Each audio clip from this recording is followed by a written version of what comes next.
కొంతమంది ఏడుస్తున్నారు. హాయిగా ఆనందంగా సాగిపోయే నా జీవితంలో నాకు కర్మలు తగులుకునే నాకు బంధకాలు తగులుకునే, దరిద్రం తగులుకుని నాకు అని కొన్ని ఇబ్బందికరమైన పరిస్థితులను బట్టి కొంతమంది ఏడుస్తున్నారు. నేను చెబుతున్నాను, కృంగిపోవద్దు. విశ్వాసాన్ని చల్లారనీయొద్దు. విశ్వాసాన్ని మాత్రం కలిగి ఉండు. దాన్ని చల్లారనీయొద్దు. ఆ పరిస్థితులు మారుతాయి, త్వరలోనే మారుతాయి. త్వరలో ఇంకా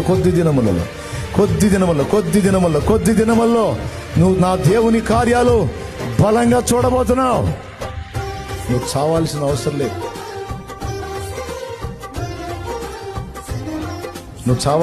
లేదండి. నీకోసం పిచ్చిగా ప్రేమించి చచ్చిపోయిన వాడు ఉన్నాడండి, చచ్చి బతికిన వాడు ఉన్నాడండి నీకోసం. నువ్వెందుకు చావాలి పిచ్చిదానా? నువ్వెందుకు చావాలి పిచ్చోడా? నా దేవుడు లేడా?